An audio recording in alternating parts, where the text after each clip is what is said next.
彼の残した言葉の中にもあるんですが、いい写真を撮るための最初の条件、これはカメラを持っていることだと。彼が一番思考していたのは、多くの人にいかに写真を撮ってもらうか。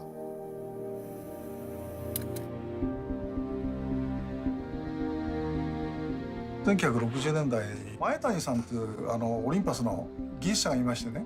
カメラが当時はまだ高級品なので、前谷さんをはじめとする開発の方々が多くの人に使ってもらうにはどうしたらいいかって考えた中で、カメラ自体をもっと安く作りたい。当時6000円で作れないかっていうふうにできたカメラです。そして当時高かったフィルム代、現像代を少しでも負担を減らしたい。そうしたらハーフサイズのカメラを作ろう。そうすると倍撮れるのですごく経済的です。で 35mm カメラの24枚だと48枚撮れます。それが非常に画期的だということで、使われた。ペンが出た時にオリンパスを持って家族写真を撮ったりなんかする人が非常にいましたですね。主にプロを中心として使う機材が変わってきていた。なるべくいいものを作ろうと各社していて、どうしても大きくなってしまっている。その中で前谷はやっぱりプロが本当に求めるものってそういうことなのかっていうことに疑問を感じて、その中で生まれたのが OM1 だと考えています。結局彼がこれ集大成なんですね。やっぱりかなり命が吹き込まれたカメラではないかなっていうふうに僕は思います。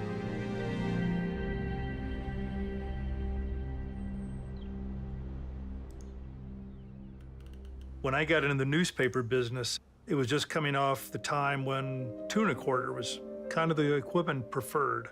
The guy that hired me came from the speed graphic day, the 4x5. As technology progressed, all of a sudden it was accepted that 35mm was great for newspaper work. It's not as physically imposing as a larger camera. The more I become invisible, the more I can become part of the scene, the more the photographic opportunities present themselves to me. The camera, it becomes a productive tool. It's there for a purpose.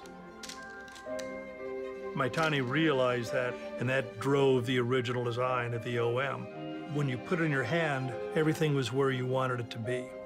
The aperture is right here. My two front fingers take care of that. Other fingers fall back to the shutter speed. It's an enabler, it's a conduit, not an interference between you and what's happening. 1996年にオリンパスは最初の民生品のデジタルカメラを出したわけですけれども、フィルムであろうとデジタルであろうとないものを作るというのは全社共通で、今でも一番ベーシックなところに流れているのではないかなと考えます。デザインを検討するときにスケッチを書いて最初検討して、その次にですね 3D データを入れてからこのようなラフな削りのモデルを作ります。でこれをベースにボタンの位置が適切であるかとか、あるいはグリップ性能はこれでいいかとかっていうのを検討していくんですけれども、我々が一番に考えていることはやはり使われる方、ユーザーのことです。There's certainly an emotional connection with your camera. As soon as you pick it up, you know, you have a feeling. It's the design, it's how it looks, and it's how it's going to support you in achieving the image that you want to capture. Size and portability and mobility in photography is a message that we've been talking about for decades. The philosophy of the Olympus cameras is being able to shoot everywhere. We had a photographer go to Antarctica, and obviously you've got crazy low temperatures there. We created technology that enables them to do that. If you were that customer, what would the end solution be that you would want? It's important to always be thinking about what do people need, what are they going to need, what's the future going to be, and to aspire to deliver that.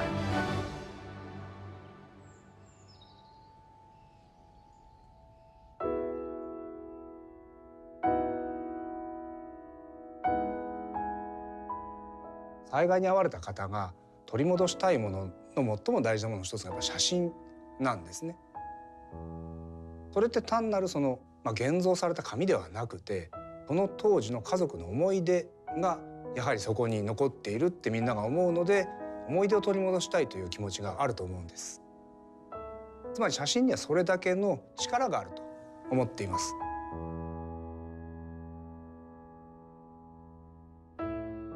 I've got a photograph of our son. I think he was a year old. It's got the catch light in his eyes. Wonderful moment in him getting ready to tap the glass. It's not a great photograph, but it's a great moment. Wow, look at that. I remember that. Oh, look at this. You know, raising your kids, the pains and the struggle and the exhaustion and the joys and all these things that occur. What a wonderful confirmation it is of you as a human. This is who we are and who we were. 今でもそのものを作るにあたってはお客様の声というのをすごく大事にしています。マイタリが残した言葉の一つに、我々はカメラを開発提供しているんではなくて、カメラを通じて人々が幸せになることを提供しているんだっていう言葉があります。ないから作る、その精神というのを日々実現しようと、これこそが社会に対するオリンパスの役割だと思っています。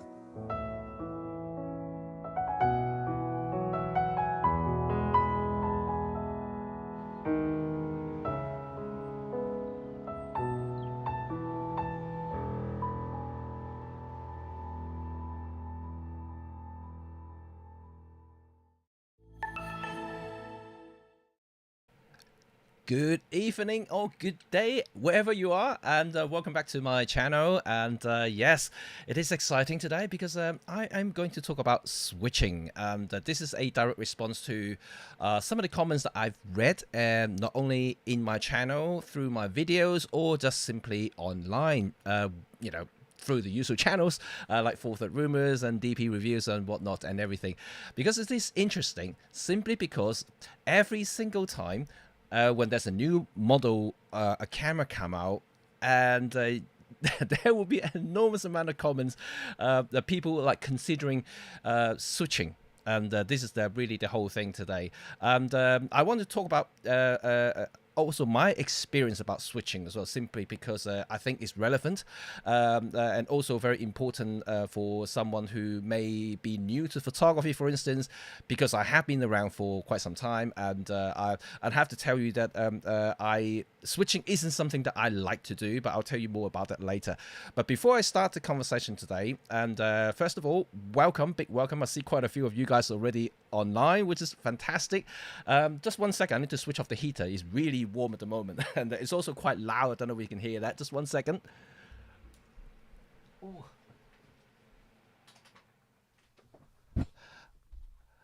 Oh, much better now. And sorry, because my studio is actually quite cold, so I have to have this heater on full blast for about an hour to warm the entire place up. Now is feels like an oven, so it's a little bit too hot for me now. And but anyway, so yeah, welcome all. And what I want you to do though is actually you tell me some of your own experience about switching, because I will be highlighting some of the comments that I'm kind of going through at the moment, and we'll kind of maybe talk a little bit about it. So let's start off with my own experience about switching, or actually, people who see the title, the thumbnail of this video might actually think that I'm switching. Well, I have to tell you that I'm not switching. So this just to clear that out of the way. I'm still going to be a Micro Four Thirds shooter. I am still going to be an OM shooter.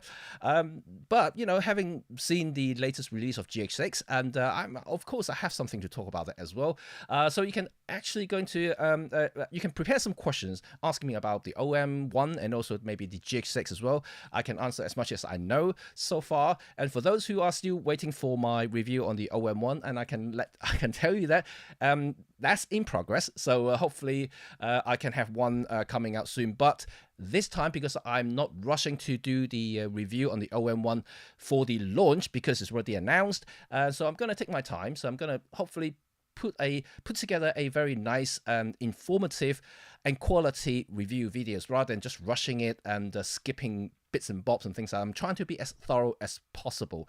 So please do bear with me. But I'm not just going to do review, because for all of you guys who are following Olympus, OM, you may be interested to find out the differences between the EM1 Mark II, Mark III, X, and also the latest OM1. So I am going to do a big comparison for both stills and videos. So hopefully this will give you an idea of the improvements over time. You know, this is actually quite interesting for myself, simply because I switched over from Canon full frame to Olympus because of the EM1 Mark II. Sorry, EM1 Mark II. So that camera was the camera that drove me into Micro Four Thirds professionally. But having said that, I did have prior experience with Micro Four Thirds because of the EM5. And for those who are new in this channel or new to this chat, you may not know that. But the very first Micro Four Thirds cameras that I ever had was the original EM5, the OG Mark I. I got that camera because of the look of the camera. It wasn't really something that I would say that I didn't know anything about Micro Four Thirds. I haven't shot with Micro Four Thirds, so I have no idea. And all I ever had was Canon full frame. And in fact, I shot with Canon film cameras way back. And then so this is kind of my experience. And then the EM5 was just a gorgeous looking camera. But after I got the EM5, it became kind of my go-to camera. And I'm not joking. Yeah, I was shooting professionally with Canon full frame stuff. I have all the nice L lens, professional lenses that cost thousands of pounds. I have all those stuff. But it was the little EM5 that cost a fraction of a lens from full frame that I got, and that got me back into the fun of photography. This is kind of really, I would say, exciting in a way, because when you're a professional, you shoot day in, day out, and then it will come to a point that you're starting to lose, I wouldn't say interest or love, because you wouldn't do something professionally if you don't love a job, and especially in the creative world of photography. So I still love my craft, but it is just becoming quite repetitive, and then you just losing that. I don't know, that creative juice in your head. You just don't have that kind of motivation that you want to go out and do something different. But it was that little EM5 that got me out of that loop, that Groundhog Day kind of thing, like you keep doing the same thing, right? It is this little EM5. So it's special to me. But then that was kind of my door to Micro Four Thirds. Even though, I had the EM5, I never really considering switching to Micro Four Thirds, simply because at the time, the EM5 or the Micro Four Thirds in general, just to me anyway, it wasn't capable for professional work. Not for the megapixel. People might always think that, it's not enough resolution, it's not enough dynamic range. It's nothing like that. The reason I love the EM5, even the original 16 megapixel EM5, was because the quality of the photos that was quite good coming out of it. I love it. I love the colors and love everything. I can easily work with those files. But it was because of the autofocus at the time. I just think that it was lacking a little bit. Contrast detect, as you can imagine. And because in my line of work, I do need to use continuous AF quite often. Not ultra fast stuff, but I do use continuous AF for candid stuff and things like that. And so this is kind of thing that I do.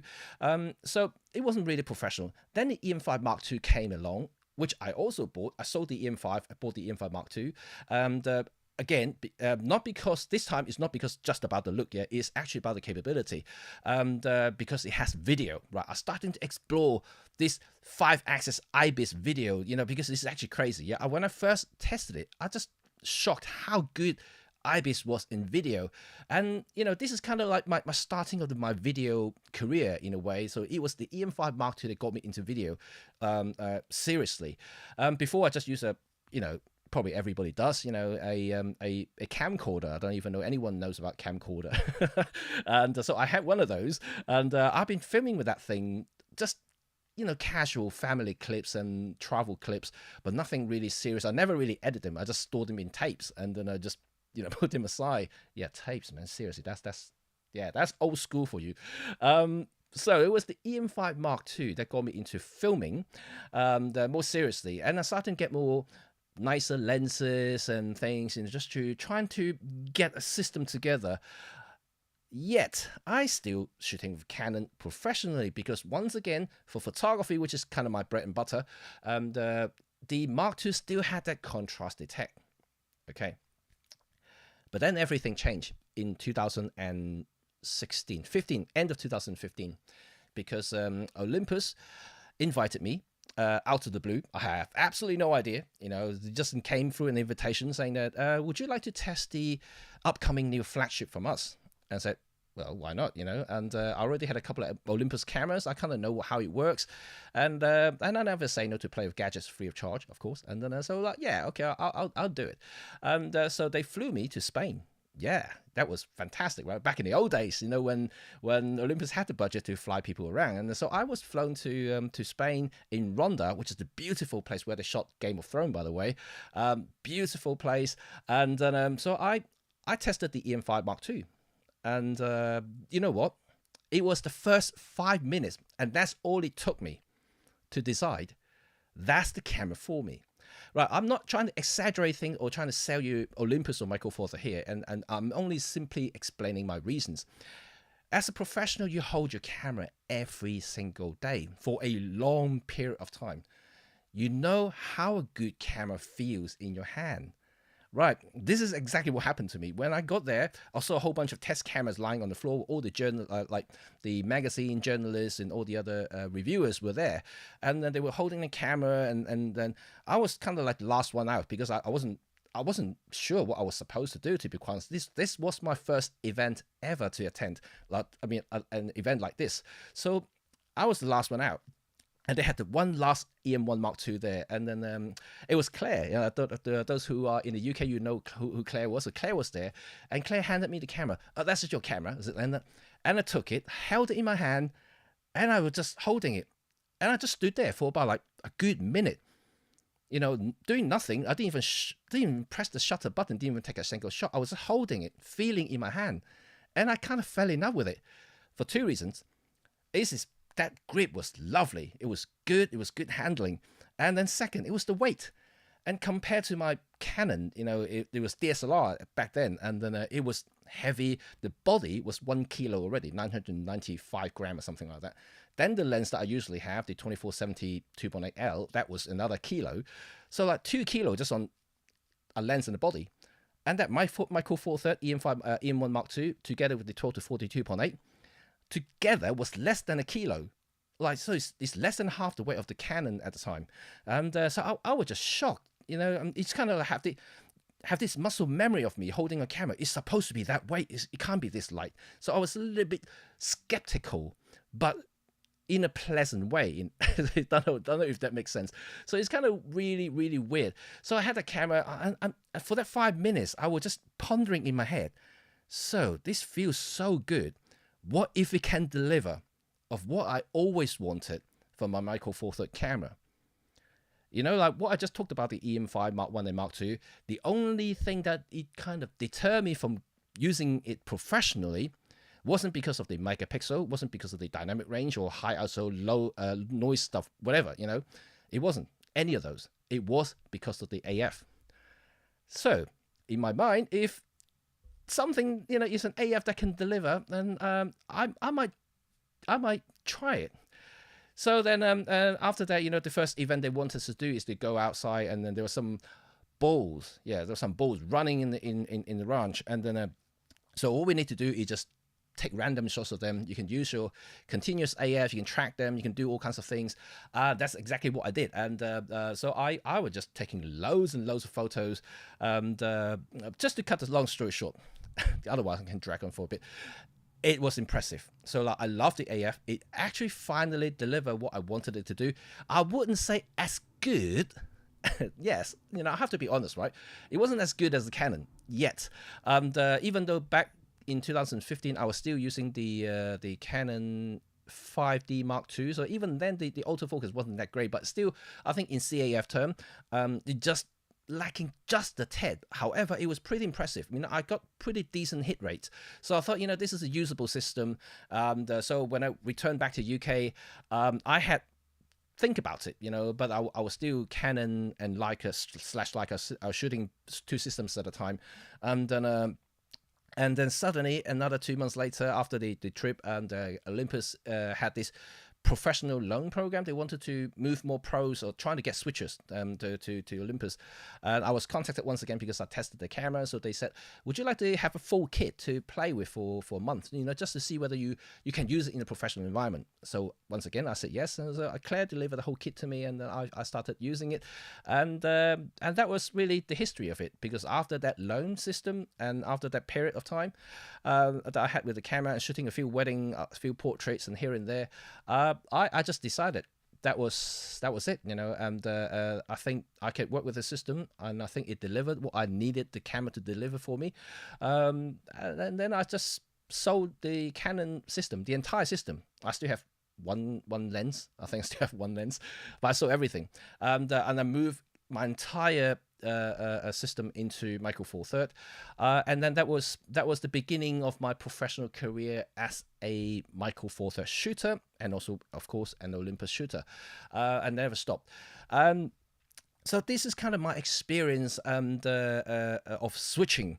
And if you ask me today, if I regretted moving to Micro Four Third, seeing all the advancement from all the other camera manufacturers like Nikon, Canon, Sony. Sony would just exploded from nowhere in the last 6 years. So did I regret it? No, I don't think I regret anything of it, because at the end of the day, if something that delivers what I wanted as a photographer, I'd never really questioned anything. And like I said, switching is really, really something different to, at least to me anyway. And you can share your own experience about switching, because I don't like to let go of something if something is delivering and performing for me. If something doesn't break, why fix it? It's that sort of mentality. So I've never really wanted to go away and suddenly spend another 10 grand on a brand new system, buying all the new lenses and stuff. And I guess it's, and another thing about professional is because we shoot so much, it's also about familiarity as well, about system, how quickly you can operate, because the camera is an extension to a photographer's eyes. You need to be not only feel comfortable, not only it needs to be reliable and performing, but also needs to have that kind of second nature extension to of yourself. So like you need to familiar with all the buttons, menu, dials, whatever, everything. And because I've used it so much, and it's hard for me to suddenly go to another system and redo the learning process. I know that's probably me being lazy. Technically I could do that because I did it for Olympus when I was switching from Canon to Olympus.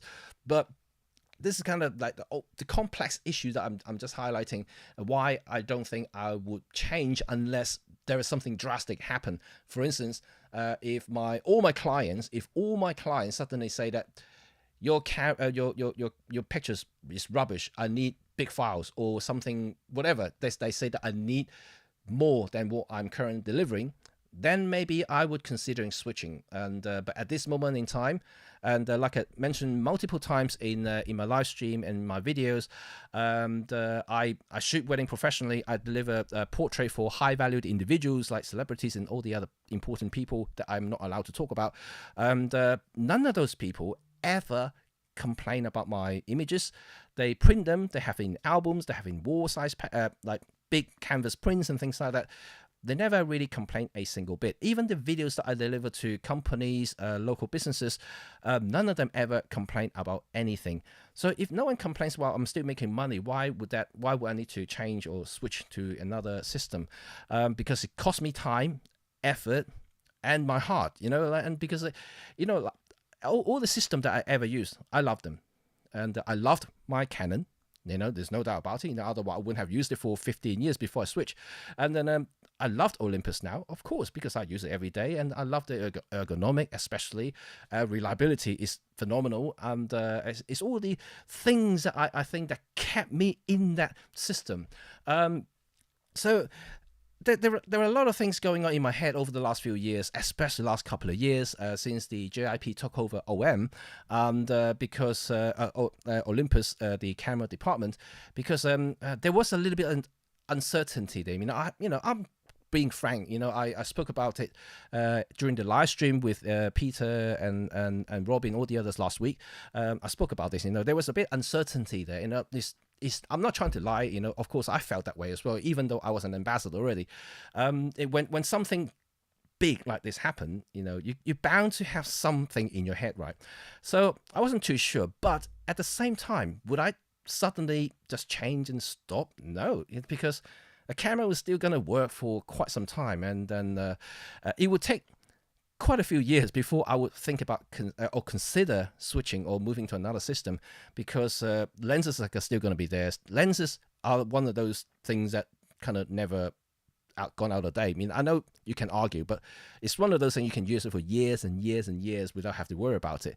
Camera, okay, all the cameras has a lifespan because of the shutter, mechanical shutters and things like that. So they will have a lifespan, but there will be tons of secondhand stock, even though there's no new stock available. So in theory, I mean, I could continue to shoot Olympus until I retire. This is the lengthy of time of I can say about it.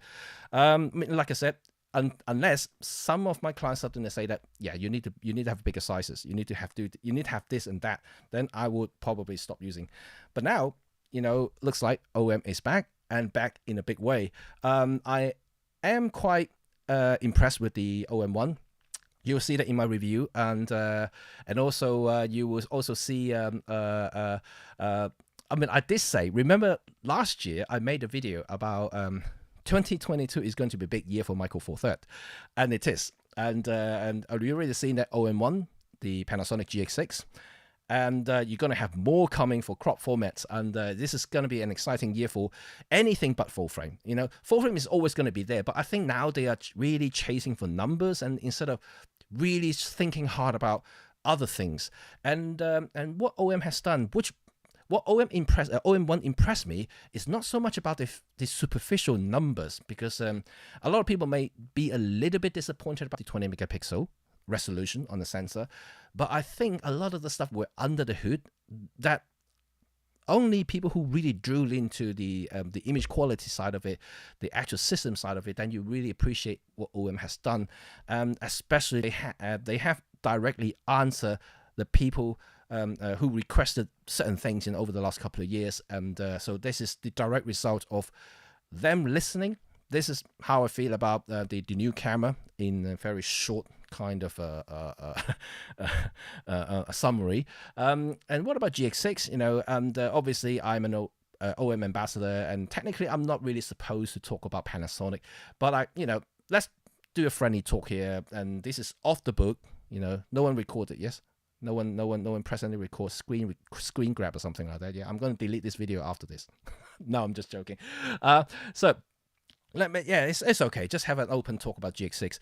And I mean, I'm impressed with the GX6. And to be quite honest, the video spec is phenomenal, as usual, because Panasonic has always been a video-centric brand. The G9 is really good photography cameras, but I always favor OM for many things over Panasonic. For instance, color skin tones. The AF is always something that I much prefer. Ergonomic, like I said, as well, and reliability. Although, to be fair, I haven't really shot Panasonic cameras extensively. I do have a couple Panasonic cameras, but I really don't use them professionally. It's just a little bit for fun thing on the side. But this is kind of thing that I'm talking about. The GX6 is impressive, and but if you look at the way that how Panasonic OM is playing at the moment, they are going back to their root in a way. Of course, there is some emergence there, because OM is definitely putting more effort into the video specs, and you can really see that they finally have a lot of stuff that I would say videographers or filmmakers will appreciate. But obviously, being Panasonic, they are having a really kind of exceptional array of features video-wise. The sensor is what interests me. However, let's put all the features aside.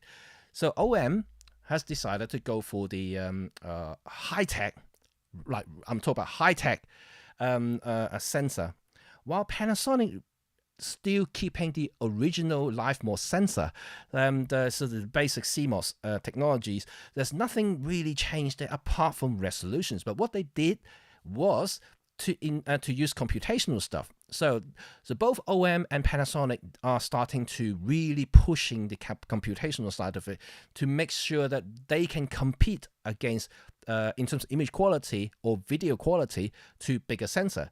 As you can see from DP reviews already, the early samples that they receive, the video quality is approaching their Panasonic's own full-frame SH1 quality. So this is kind of amazing coming from a Micro Four Thirds sensor. So all they did was computational, and it's a little bit like iPhone, which they are known for, or smartphone, any smartphone, they're using a lot of computational stuff to boost the quality, dynamic range and whatnot, trying to keep the highlight and boost the shadow kind of thing. And so they did that in Panasonic. And OM did similar thing. And although, because the higher tech sensor, it does naturally have the better quality, like better dynamic range and lesser noise, for instance. So for people who are leaving comments in my previous videos and think they're saying, oh, the GX6 is coming out, maybe I should, wait until I see what they come up and what sort of spec that they have.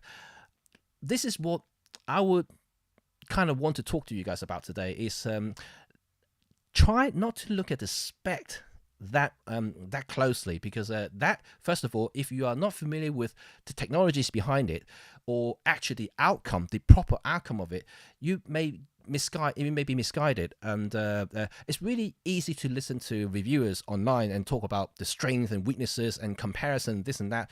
You really need to go down to a store, or trying to maybe, if you have a chance, try to play with the camera, put your own memory card into the camera and try to take a few shots, and then go back home and see the result yourself. And because this is the only way you can assess the suitability of a camera to you as an individual photographer. No one else can really influence you. I know there was another comment about me being the influencers influencing a purchase decision. And I only speak when I do my review. I'm only trying to show you the results and how I feel about a camera from my own perspective. I never really trying to sell you anything, even though that I do represent OM, and but I never really given the opportunity. I never given the responsibility to sell anything, because they have the marketing department, they have their own sales guy. I don't have to do all that. All I need to do is just use the system, which I do. I use it for filming, I use it for videos and stills, for this channel, and also my professional jobs. So I deliver what I'm supposed to do. So this is really something that I want to make sure that all of you understand. When new model comes out, they are exciting. They're really exciting because they got new text, new features. Everyone's gonna jump up and down. Whoa, look at that! That can do so much more than my current cameras and things. And I feel the same way. Every time when something new come out, you don't think that I have that thought as well. Of course I do. When the Z9 came out, the lack of physical shutters and things like that, it just excite me, because I'm a photographer, but I'm also a tech nerd in a way. I do love technology. So when I see something that come out, I just say, oh, that's so cool, right? And but this is how it is. At the end of the day, I am still a photographer. So like, once all the excitement kind of subside, like once the dust settles, and I'll just think about exactly what I am and who I am, and also what sort of thing that I do. And so like the OM1 is going to be my next camera, and it's going to be my next professional camera for years to come, until the next model. But I don't usually switch system or even upgrade. Before I became an ambassador, and I rarely upgrade my cameras. I would use my camera until it literally die, and before I switch it, because it's the business decision, right? You don't want to keep spending money, and because you want to make your return on investment. You want to make sure that there's enough money coming back in to cover everything, because I do make a living from it. But obviously, being an ambassador, there are certain perks that I have, and so I do get access to cameras and things like that. So I took that kind of as advantage and to have the new camera whenever it comes out. But this is only because I'm ambassador. If I'm not ambassador, I probably would not do that. I would probably continue using old cameras, which is, I saw some of the comments already, think, oh, you still think about the older camera and things like that. There's nothing wrong with it. I made a video about used camera, and like I said, the EM1 Mark 1 even, the EM5 Mark 2, they are still great cameras in their own ways. So there's no way you can say that oh yeah, on paper, the OM1 is light years ahead of what I just mentioned, but it's still a camera that can take photos. You can still go out. It's still a functional thing. It's still something that you can utilize to make great photographs or even videos if you are are skillful enough. So nothing to stop you, and this is the wonderland of photography. I think that we are really spoiled with choices. We have so much choices these days, which is unbelievable. I actually personally think that having so many choices is only benefit consumers, even myself included. And so you have different lenses. And one of the reasons why I love Micro Four Thirds also because there are the choice of lenses. I know mainly in terms of autofocus lenses, we have basically Panasonic and Olympus. There are a couple of Chinese manufacturers, but the choices are very limited. But at the same time, in terms of the overall ecosystem, the amount of choices of lenses in the Micro Four Thirds land is enormous. Seriously, if you count all these Chinese manufacturers, Japanese manufacturers, German manufacturers, Japanese even, there are hundreds and hundreds, maybe even thousands lenses out there that you can try. You can try. I am in this channel trying to bring all these lenses in if I can, but not obviously. It's really hard for me to personally fund them, so I can't buy all of them, and so I will have to utilize my social skills trying to get something into the channel to show it to you, and so it is really hard work for me. I keep constantly trying to get lenses, and I know a lot of you have been requesting so much stuff, but you really don't know the background work that I have to do in this channel trying to get all this stuff in, and because personally I wouldn't be able to afford all this stuff if I have to buy it with my own money. The income generated from this channel just wouldn't do that. So so in that case, I would really have to work on it and trying to get as many brands on board as possible. So every time when I do something, your views are definitely helping. So remember to subscribe this channel. I'm trying to advertise myself, and anyway, it is a lot of hard work, so please do bear with me. If you find something funny or something that you may be interested, even if you don't like my video, just turn it on, just leave it on for a while, and that helps for as long as possible. Okay, anyway, this is kind of what I want to talk about, and but of course I'm gonna elaborate maybe a little bit more when I see your comments. So let's go into checking your comments, and remember, you can ask me all kinds of questions about the OM1. For now, if I know the answers, I'll definitely answer you. Also, if you have any questions about maybe comparing between the two systems, the GX6 and the OM, or maybe even full frame, because I came from full frame background and I still have access and play with full frame cameras every now and then, and because I have a lot of photographer friends out there. This is kind of my society, kind of my circle of friends, and they're all creative, they all shoot photographs and films, so I do try system every now and then, even though I don't bring it to this channel, because I want to keep this channel as pure as possible for Micro Four Thirds and films. And there are sometimes every now and then I may bring in some full frame stuff, but this is not my intention. Only when I receive something that I need to test and something like that, and then I might do. But anyway, let's first of all, I see loads of people. Oh my goodness, there's quite a few of you. Thank you very much. So I haven't been checking comments, and so I will have to scroll back the comments to see any questions there. If I see something interesting, I'm going to bring that up. The thing that may help me to find your questions is to type my name if you can, and like Red35, then it's highlighted so I can see which one that you want my attention. That at least I can see them easier rather than just trying to scrolling through hundreds of them at any one time. So before I do that though, I will of course show my social if you haven't followed me already, and my social is right there, my Instagram, Twitter, and also my website. Excuse me. Oh, by the way, my health is really weird. If any of you are in the medical field, can you advise me? Because I contracted COVID about a month ago now, and ever since I recovered from COVID, I have this really weird kind of cough coming on, and I don't know how to explain it, but this. It's not the same cough as I had when I had COVID, and but it's a cough that it's not continuous, but it's every now and then it just comes on, and then I sneeze a lot, and I don't know what happened to my body or my nose or whatever.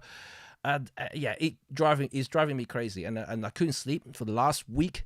It's been really dreadful, and I'm losing sleep because my sneeze just kept waking me up, and I cough sometimes, and so it's really horrible.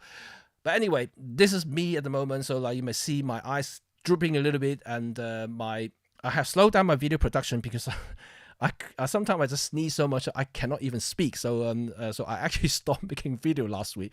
So my schedule is kind of affected a little bit. It slowed down a little bit. That's why I'm doing stream on Tuesdays at the moment and trying to cover up some of the videos that I'm supposed to make.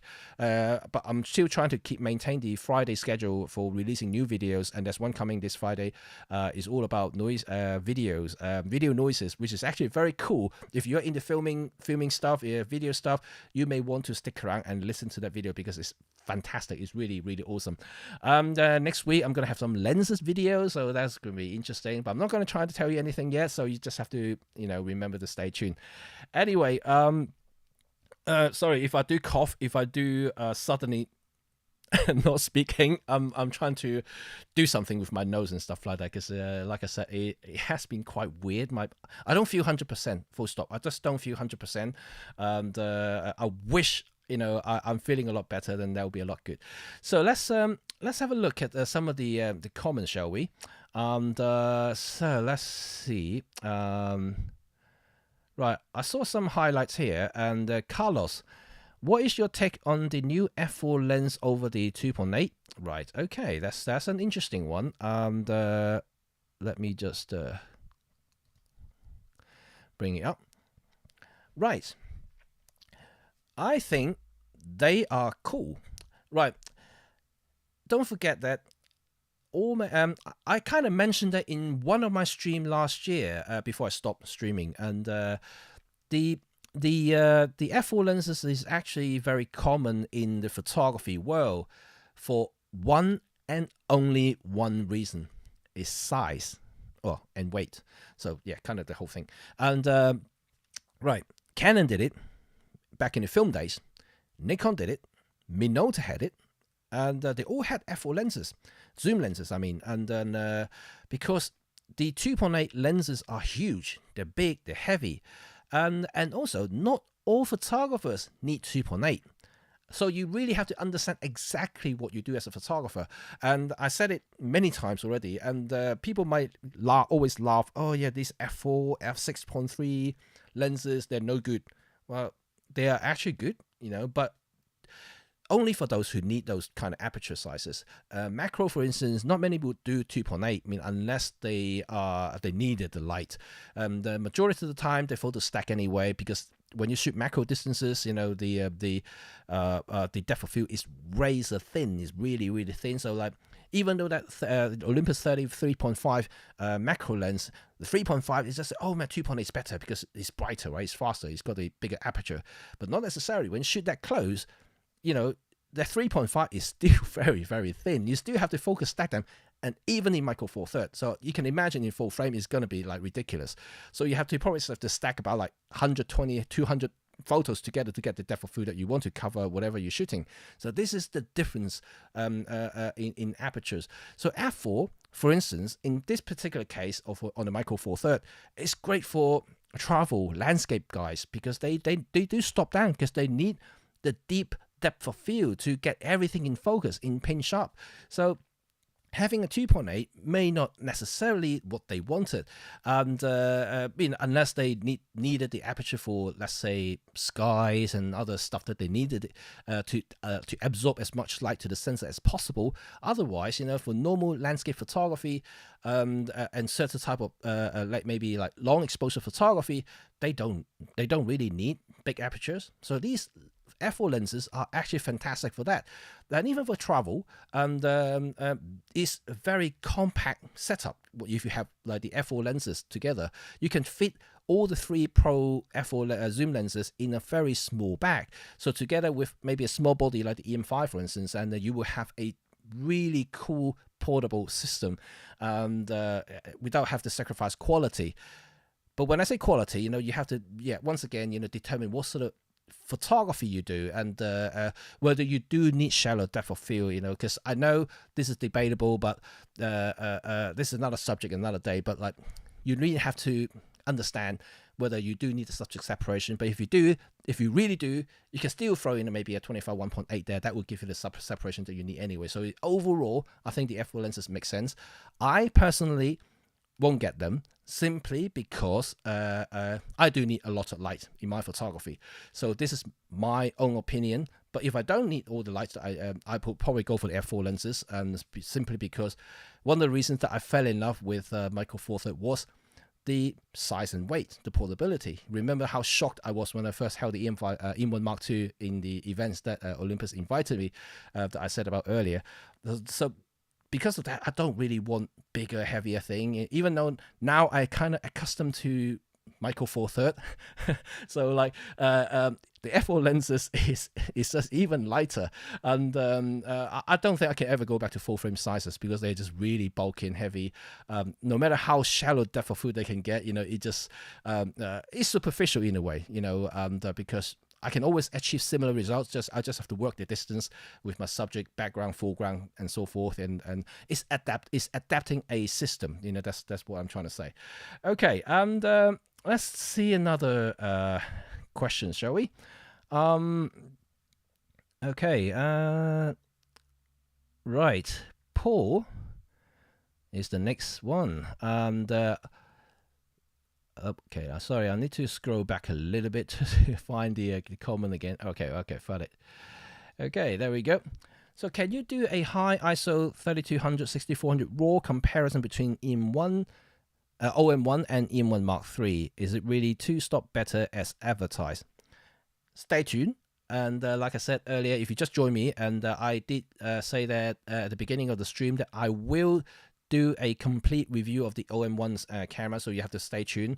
It's not going to be like the preview videos that you guys just saw online at the moment. It's going to be a production sample that I'm going to do a thorough test on it, and I'm going to do a separate video or separate videos for comparison on on EM1 Mark II, Mark III X, and also the OM1. On different ISOs, different quality, dynamic range, and all kinds of stuff that I'm going to do for both stills and videos. So I'm going to separate into 2 videos, one for video and one for stills, because it's going to be a lot of work. So so bear with me, and please do support me, because this is it takes a lot of time to do this sort of test. And imagine I have to shoot 4 cameras and trying to do different results and different tests and things like that. It will take a lot of time to do that. But bear with me, it will come, and I will do a proper comparison there, so you can really see the evolutions or the improvements of the image quality from Olympus. Even though you may think that the sensors are the same from the last 3 generations, but there are some differences there, I can tell you that. And because first of all, the processing engine is different. The sensor is actually slightly updated every single time. It's not exactly the same, or tweaked in a way. And so there are a little bit of differences there. So so bear with me, and once I do the comparison, you can see what it is, and you can see how amazing the new OM1 is. Okay, let's move on to the next one. And okay, let's see. Okay, Jason. Right, I'm trying to get that out. Okay, there you go. So my wife had the same thing happening, and she now has keep a close eye on yourself, and if it gets worse, get checked out ASAP. Thank you. And I have been, this is the thing about internet, right? These days, I have been Googling about my symptoms, and pneumonia did come up, and so I am a little worried. So I will definitely keep an eye on it. If it does get any worse, I'll definitely go and check out and see a doctor. And but at the moment, I am trying to keep calm and see what happens. And at the moment, it seems to be okay. But I can see that because I'm losing sleep, and I don't feel great in general anyway, you can imagine. So that's what I'm trying to say here. Okay, but I will. Thank you very much for your advice, and I'll definitely would pay attention to that.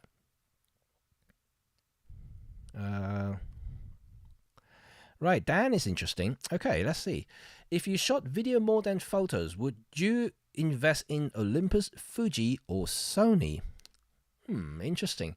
Okay, if you shot more videos, well, that depends on what sort of video you are talking about, because it's really easy to go into other system with big numbers, simply because there's a novelty factor there. But if you're really getting into serious filming, to be honest, and you may not be looking at any of these cameras eventually anyway, but to start off with, and I think any of these cameras would do okay. Olympus is actually, if you're looking for affordability, two things, for affordability and reliability. There are two things there. I think Olympus will stand out in this particular case, because I know Sony overheats, depending on what sort of thing you do. If you do a lot of high frame rate stuff, and then it's still not as reliable, even though their AF may be probably the best in the world at the moment, if not second after Canon. But I think Olympus, their updated AF system, personally, anyway, the new OM1 AF system is really amazing. And then I can tell you that, especially in video, because currently, even on the EM1 Mark III, the video is vastly improved compared to even the EM1X, especially for human detection. But I can see that the OM1 detection is way more advanced, way more accurate, and way more reliable, because it now actually tracks the eyes as well in video. Previously, it has kind of like an intelligent mode that it would tell you that it's trying to track the eye, but it doesn't show. First of all, it doesn't show on screen, so you can't really tell whether it does or not.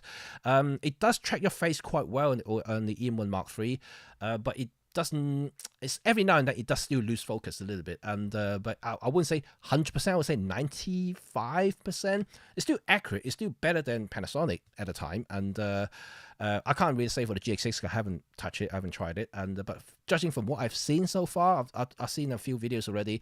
It looks okay, but not quite. You still got the DFD kind of thing going on, but it is definitely a lot faster for sure. It definitely seems to work better in video. But in terms of stills, and I think the OM would definitely surprise you. So I guess to answer your question is that, would you want to invest in Olympus, Fuji, and Sony?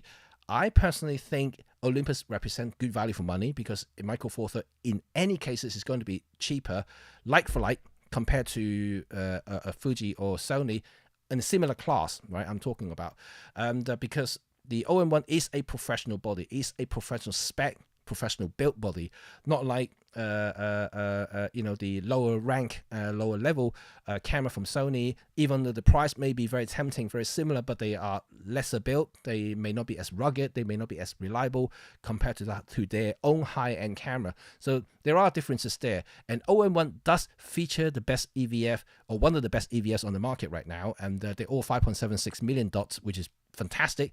Even the GX6 only has 3.86, so the OM, for once, we have a higher res EVF to Panasonic, because for a long time, the G9 was like really killing the EM1 series in terms of EVF experience, and they have high res and stuff like that. But now finally we have an ultra high res EVF, and so that could be something to consider, especially if you use filming or doing video work through a viewfinder, which sometimes I do a lot in bright daylights. Instead of looking at the LCD screen, I'll look through the viewfinder because it's just easier. So if you want really high quality stuff, the OM currently does give you the EVF that you want, and over Fuji.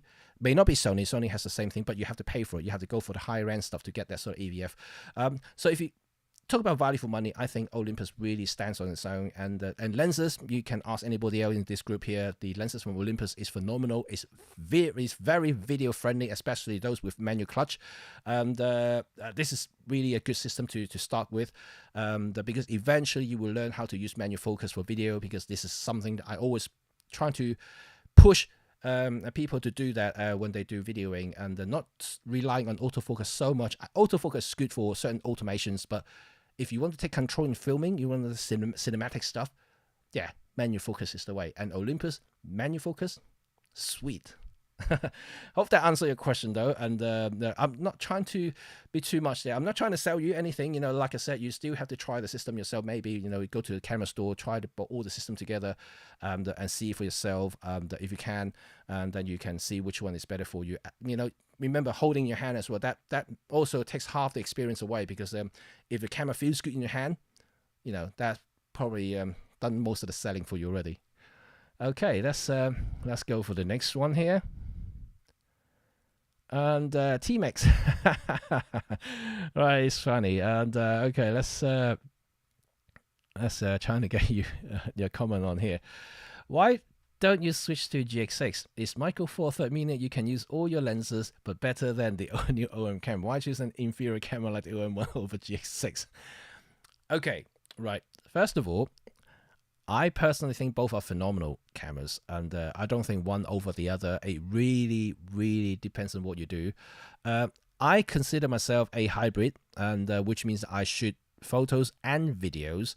And photos in terms of my business wise, and the majority of my income is still coming through photography. So technically I shoot more photos than videos, and that is excluding the video stuff that I do on YouTube, because I shoot everything with Olympus as well. And I personally think that the OM delivers, you know, in all the stuff that I need to do professionally and personally. And GX6 is good. You know, let's say if my business is swapped around, if I shoot 80% videos professionally, and I probably, yes, would switch over to GX6, because it does provide a better video spec. And but because my business and myself, my career is built on photography, so like I do treasure what OM has done on the still side, the capability side of it. And like I mentioned, and I care less about resolution. The resolutions never come into my way of thinking, and simply because I was happy with 16 and or 12. I know people always say that, you know, oh, come on, man, this is old tech, this is like ancient stuff. But look, I came from a film background. I shoot films, and the negatives were never that high res anyway. You know, I know you can scan them into, you know, very high resolutions if you really want to use drum scan and things like that. But it's never going to match the crispness of digital files. So I'm so used to seeing that kind of softy looking thing anyway, you know, way back, and even now the 12 megapixel image file will give me that look, if not better than that look that I used to film. So anything over that 12 megapixel file is already looking gorgeous to me in my eyes. I don't need more, and my clients don't need more, and I still be able to print big stuff. So a 25 on paper looks good, it's exciting, because to a lot of people, especially in the Micro Four Third RAM, you know, we kind of have that 20 megapixel for years, and I think that 25 is breaking the psychological barrier. It's kind of like, wow, it's finally new, right? It's finally new. This is amazing, right? You know, the number alone is really kind of tells people a lot of stuff. However, like I said, you know, like what many may not appreciate is OM's new BSI stack sensor is because of the improved dynamic range, you know, and also the noise performance. And this is something that Panasonic hasn't really been advertising. I'm not trying to cuss or compare directly with Panasonic or OM. It's only because they haven't made any claims about how many stops or how much improvement in noise and also a dynamic range. They did say there's a boost mode and things like that. And there's one really funny keywords that I saw on the Panasonic advertising material, was that they have this called the rich noise looking pattern thing.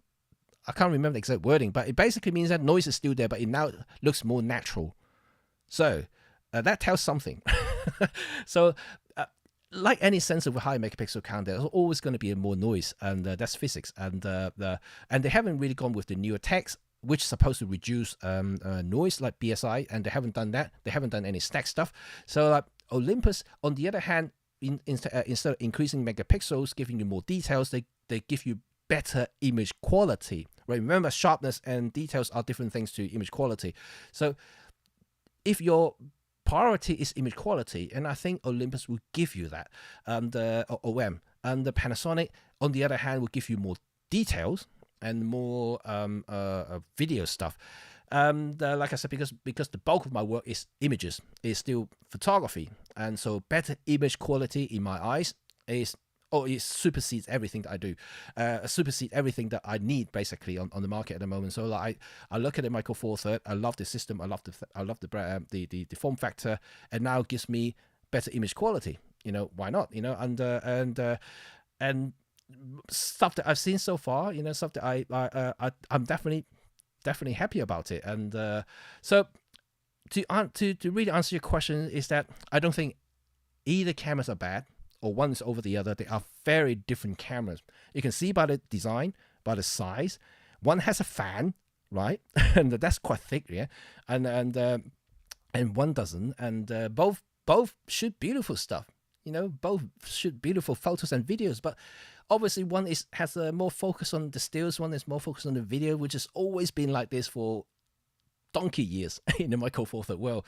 And that's how they started the alliance in the first place. Panasonic wanted to do video stuff, and OM Olympus back then wanted to do stills, and they still do. They're still kind of aiming that direction. Although, like I mentioned, Panasonic did a little bit of photography stuff like the G9, which is very successful, beautiful camera. And OM did a little bit of video, but now they're really trying to push a little bit more towards the hybrid. So they don't want to produce a cine camera. They just want to produce a good hybrid camera that can do really good photos and good videos. And I think that should satisfy most of the people out there. And for me anyway, and it's definitely satisfied my needs. Even though I'm a professional, I make money from photography, and I think this new camera will make me happy. Okay, let's see the next one here. Okay. Remember to highlight my name so I can see your comment, because that will make it easier for me to see your comment. Like what I'm doing at the moment, I just find things much easier. Okay, James Pett, get well soon. What's your view on the new Panasonic GX6 and so interesting new sensor and with high DR? I think I kind of answered it already, and I hope I did. I think. Excuse me. The GX6 is nice. It's good. And on paper, it certainly impress people. Yeah, it certainly impresses people. And especially for those who really into videos, and they definitely like all the new improvements. In terms of sensor, I mean, like I actually already said, in terms of technology, fundamental technologies, I think the OM systems is actually better. But I'm really just comparing spec for spec, and but what Panasonic did is quite clever. They're using a lot of back-end technologies, a lot of computational stuff, using the new Venus engines to do a lot of the hard work to make sure that the quality is there. And so it's interesting, and both are equally good. And I think that you really have to try, and depending on your priorities. If you really favor Panasonic videos capabilities, then by all means Panasonic would be your choice. You can still use Olympus lenses or OM system lenses, and there's no difference there. And but I think that Panasonic and OM has done really well to revive the Micro Four Third world, and that's what I would like to say, because it seems like a long time since we have something exciting coming out from Micro Four Third, regardless of brands, right?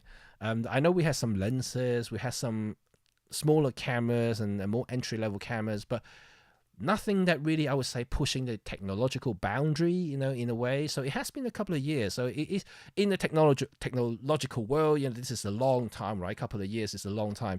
So if you haven't seen anything new on the Micro Four Third, people will start to wonder, is this system still going? Is it still like heading the right direction? Is there still developments in the system? And I think both OM and Panasonic has answered it really well in the last week, because we see two flagships pushing the boundaries further on different areas, which is very interesting to see, I must admit. Okay, and right, some of the comments I'm going to just read it out, and let's see here. Oh, I saw one comment that's really interesting. Disappeared now. I don't know where it's gone. Sorry. Anastav, yes. How are you? Oh, Ben is here. Howdy, Ben. Just saw your channel name popped up, the Narrowband channel. For those remember Ben, who specializes in astrophotography, is in the chat room. So if you got any question, you can ask him as well. You know, he's a phenomenal guy. He's an OM user, and I'm pretty sure that he will excite you with the stuff in his channel. Remember to subscribe to his channel. Is a lot of cool stuff there. And even I got fascinated by it because, like I said, I do like technology stuff. And also astrophotography or nighttime photography is something I'm still wanted to do more because it's unfortunate I can't do more simply because of where I live at the moment. I live on the edge of the city, so I still don't get a lot of the conditions that I need to do that sort of photography. And I don't, well, it's not that I don't, but I can't really travel because of commitments like my kids' schoolings, and when you're parents of 2 young children, it's always going to be hard work, a lot of hard work, and trying to find time to work to update this channel with videos. It's driving me crazy most of the time, and last 2 years with all this lockdown and stuff, that really drove me to the edge. Some of you may have followed this channel close enough would know that I had a couple of issues last year when I suffered a lot mentally. I was burnt out, and I was feeling depressed, and all sorts of stuff. But lucky I'm back, and hopefully that won't return, and because it seems that things are going the right directions. Just hope that nothing bad's going to happen in the next a few years, and things are going to go back to normal. And I wish everybody's the same as well, wherever you are, because this pandemic has affected so many people, whether it's health, whether it's wealth, whether it's just anything really. Your normal daily life has been affected greatly. So I'm hoping that this is going to change in the future. So sorry about that. I kind of gone off a little bit of topic. And let's go back to this. Right, that's Chris Salmon, and what would be my next dream OM lens be? Well, I still have the same dream lens. If I can afford it, that would be the 150-400, the 4.5 Pro lens, the big white lens. That is still my dream lens. I mean, I have, to be honest, because of what I do play with all sorts of lenses, and that is still the only lens that I don't have access. I don't play with that sort of focal length that much, and I can't afford it. So that will be my dream lens. As and when, if my business return, if I start to earn more money, and I will start to save up for that lens, and I will definitely buy one of those whenever I can, because I don't know why. I probably won't use it that much because I'm not really a wildlife guy, but it's just one of those lenses that I would love to own. And it's not going to be a shelf queen. I'm still going to use it. And but yeah, that would be my dream lens. Okay. Let's see.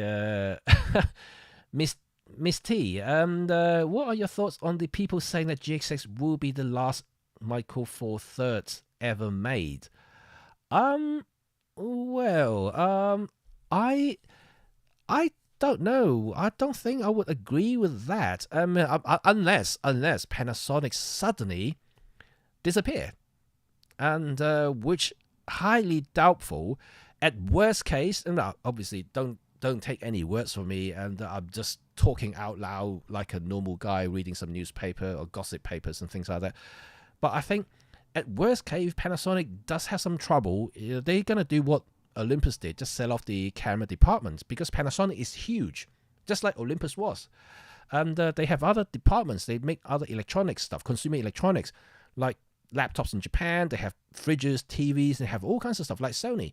And so in the worst case, if they do think about changing directions, focusing completely on full frame or vice versa, or just basically exiting the camera the market altogether, they're not going to suddenly disappear. I'm pretty sure that they're going to sell it on to another investors or something, and then and continue. And I don't think that will change, because Micro Four Thirds actually has a market, has a really good market. If you've seen another video that I did probably last month now, or maybe the month before, simply talk about market shares and things like that, you can actually see that Micro Four Thirds is doing pretty well on its own. And okay, it's not going to be the biggest, the full frame is dominating, and but there is a market, there's money to be made, and the photography market is always going to be there. It's shrinking, but it's only because of the smartphone and how people's behavior. I mean, I did a long discussion before, so I'm not trying to repeat it, but market is there, and I think that there's money to be made, and so all they need to do is, whether through restructurings or something what OM did, just restructure the whole thing and focus, reduce the size, and also kind of be more nimble and agile in terms of business decisions, and also making newer products and better products in the future. So hopefully that will be the case, and I don't think that GH6 will be the last, but this is only my 2 cents, and I have no idea, of course. We shall see. Right, Rick and Caitlin say sounds great. Thank you. I hope it does, because I love this mic. This mic is gorgeous. I can sing with this thing, and they're really, really nice. By the way, I do sing, and I just haven't sung in a while. Okay, let's continue the discussions here to see what other comments right here. Are you guys okay? Do you need a coffee? You need a toilet break? Let me know. Or you can just pop out anyway. It's all right. It's not a class. It's nothing. I'm not restricting you. And or you can just take the iPad or phone to the toilet if you wish. I can't hear you anyway. Just joking, man. That sounds disgusting. Sorry about that. Okay. Let's see what else I can find here. Right, Rick Bear. Hello, Rick. Sheldon. That you can't just put any Micro Four Thirds lens on any camera. Modern lens design relies extensively upon in-camera software lens correction that, being proprietary, don't transfer between brands. Yeah, I think you made a good point there, and it is true, especially nowadays with all mirrorless, because the flange distance is so short now, and not like before when it's DSLR. You can adapt almost all DSLR lenses to Micro Four Thirds or mirrorless cameras, but you can't really change between mirrorless lenses nowadays, and that's for sure. That's one thing. And camera lens profile, yes and no's, but camera profiles only corrects things. It doesn't really do too much about other things. It corrects distortions, fringings, and some other artifacts, defects, maybe vignetting, and on the lens itself. It doesn't do much more than that. Lens profiles, and Like I said, when I use the DxO Pure RAW, you can actually see the RAW file from cameras in its pure form. It's kind of like what the name suggests, like pure RAW, which is pure. You can actually strip everything. You can actually see all the distortions from lenses. And if you have other cameras and other lenses, yes, try it yourself. Yeah, if you do own the pure RAW, DxO Pure RAW, try it yourself. Put the RAW file in, have a preview. Just see how bad it is, the raw file, and it really shows how much the lens profile actually corrects the raw file for you, and it's amazing. It really is amazing. And but obviously the Pure RAW does improve things by having the prime engines to remove all the noises, and also actually do another lens profile for you, because it's DxO's own lens profile for corrections and enhancement. So if you have that on, it really transforms the raw file into something else altogether. So the DxO raw file is actually quite funny. And yeah, if you have a try, it's really fun. Okay, Isaac, a question. Why OM1 lately reviews have very little video samples? Any thoughts on that? Right. I don't know. That's the honest answers. But what I do know is that a lot of the channels who review the cameras only had a very, very, very short time with the camera, and that's all I know. And it could be from few hours to a day, maximum 2 days. So it's not a lot of time. And for any reviewers, 1 or 2 days it really isn't enough to assess the camera, in terms of capabilities. What they can only do is to show you what features it has. So they can't really tell you exactly what's going on. And also, then another two thing is that there are limited. Well, there's no at the time when they were testing the camera, there was no software available to work with the raw file that the OM1 generates.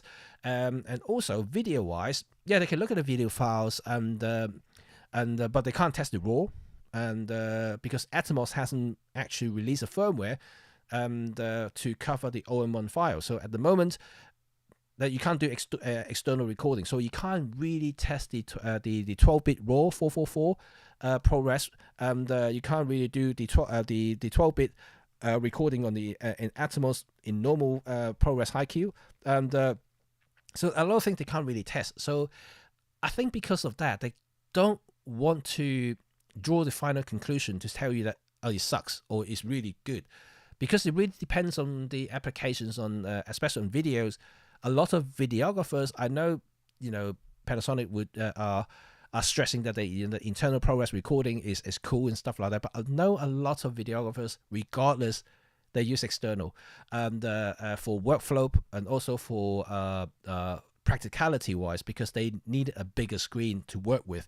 And it could be just because of me, but I see most of my colleagues, most of my people who work in the field always use bigger monitors and mount it and rig it up the whole camera so you can see better, and the tiny screen, even though now you have waveform and all kinds of stuff in there, but you're still relying on a very tiny screen. So at the end of the day, it's not going to be very practical to do things. And while you're having a big external monitor, might as well use it as external monitor, a recorder, because that will alleviate a lot of stuff about battery issues and also about heating issues and things like that. Because you're splitting the tasks together, and so you always get a better results anyway. And most people, if you they do ProRes RAW and externally.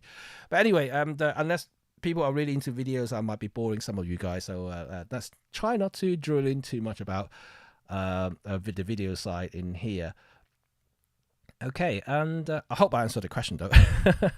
And but I will be doing that, so if you want to wait, you will see some of my video samples later. I'm going to try, depending on the how feasible it is, because the UK weather hasn't been great.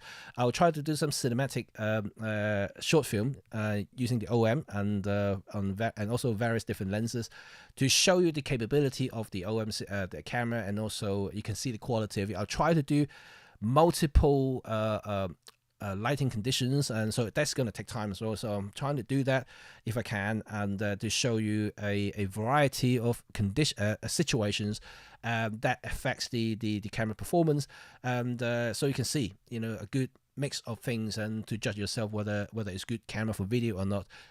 But so far, all I can say is that I'm pretty darn impressed. And Anna Stuff is asking, what do you think about the EM1X style body with the tech of OM1? Maybe a bigger buffer, faster readout, and maybe better video specs with better heat management. That's an interesting thought. Although, personally, don't quote me on that, I don't think OM is going to make another EM1X style body, because it's big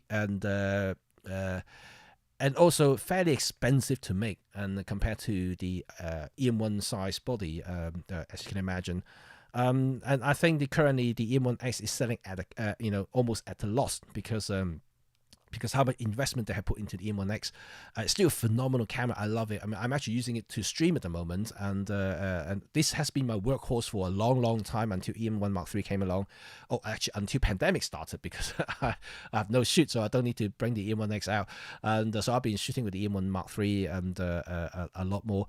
But yeah, it's a very expensive camera to make. But what you just said there, it could potentially make sense. And if you want a better spec camera, simply because with a bigger body, you can potentially put in a CFast card. Well, that's another thing I haven't mentioned about the Panasonic GX6. And it's quite funny, because a few comments I read in the comments is that they complain about the GX6 decision to put CF express card in the body, well, please understand that you would once you go past 4K 60, and you will start or even high res like 5K, you will need a faster card. At the moment, SD UHS2 specification doesn't allow you to have fast enough write speed to write the data fast enough that's generated from faster frame rate videos. So you just have to bear that in mind. So that's why they have to put the CF card there to record these big giant video files. And so yeah, that's the decision why they went for it. So if OM have to offer something faster, I think they will have to do the same thing. And also, like, the complaint in the comment actually stated how expensive CF card is. And yes, CF express cards are expensive, and this is some of the outlay that you will have to consider if you do decide to get the GX6 because if you want to make use of the 5.7K video recording, ProRes recording, you will definitely need to consider getting those stuff. And if not, you have to wait until the firmware updates until you can use the USB-C external SSD capability. Then you can write externally to an external SSD hard drive thing that's stuck on top of the camera or underneath or behind.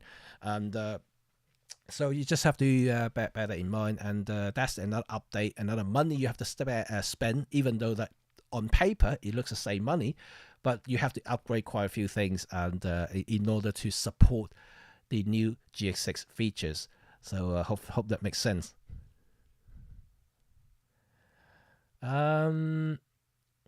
Well, Melon and Mango, and how have you adapted your Summilux 50 spherical on the new OM1? Is the new viewfinder way better and now sharp focus? Thanks.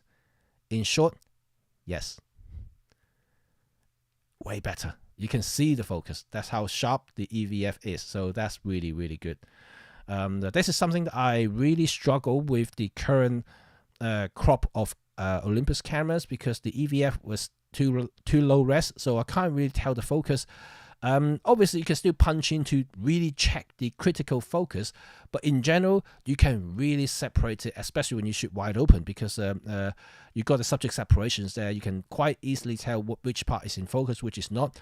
On the older EVF, in the lower res EVF, you can really tell the difference there. Where when you can't really tell the difference when you're using manual focus lenses, because you just have to use the punching. I don't even want to rely on the peaking, because the peaking is really based on the contrast on the actual the EVF display, and so it doesn't really work because the resolution is just not high enough to give me the accuracy that I need for manual focusing. So every single time I just have to punch in 5 times, sometimes 7 times to check the focus before I would click the shutter button.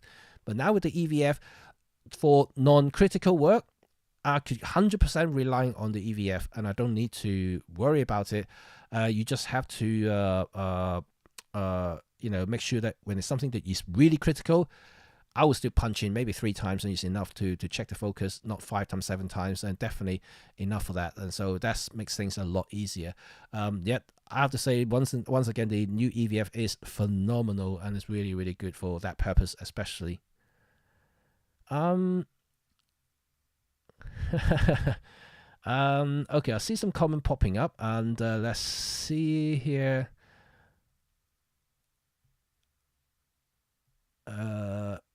Okay, Brian Carlisle, and the new IBIS on OM, would you still use a gimbal? In short, yes, I will still use a gimbal, and because people always confuse about a couple of things, and in filmmaking at least, and is that IBIS is really good for handheld stuff if you are stationary. Okay, you can do a little bit of movement, but you still are gonna see some like up and down motions and things like that. Is something you cannot avoid, no matter how good the IBIS is. And a gimbal or a slider, for instance, if you're really into filmmaking, you want a cinematic panning and things like that, you will still need to put it on a tripod, put it on a slider, use a gimbal for running, for cable work and things like that. You still need all those stuff. You can't get away with that. I mean, you can in a way if you have someone driving you. You're sitting at the back of a lorry holding the camera when you're chasing a motorcyclist, for instance. Yeah, you can do that, but you have to have another one driving the car, which is kind of the same thing anyway, using gimbal, riding on a electric surfboard, whatever you call those stuff. And yeah, you kind of get what I mean. So IBIS doesn't really change in that sense. But in photography, however, yes, the bigger IBIS now is the 8-stop together with the hybrid thing, which is what they call it. I can't even remember what it's called now. It's not double sync, not dual sync. No, I can't remember. Anyway, yeah, the lens IS and the IBIS working together thing, and then that's when 8-stop is really good. And but even there's a half a stop improvement over the previous generations, like the EM1 Mark III. But you can really see and feel the difference in terms of IBIS working. This is good, and you can see that now. I think in terms of IBIS, it's getting to the point that is almost reaching the physical limit of what you can achieve. Because there's only so much movement you can compensate, and obviously the digital as well, and they can only improve the digital bit, but physically I think it's going to be very, very difficult to improve like what they did in 4 or 5 years ago when they say, 5.5 improve to 6.5, then 7.5. It's not going to be one stop every single time now. It's going to be half a stop, maybe 0.25 stop in the future, because I think it's reaching that curve now. It's kind of like having flat out a little bit. So they now have to improve other bits, like maybe better digital rendering for digital stabilization in tandem with the physical IBIS. So a lot of things is going on behind the scenes, and that's the area that I think they're trying to perfect further, using a lot of computational stuff. So it's still exciting. I think that the new IBIS is certainly very capable. Okay. Andrew, do you use high-res shot mode very much?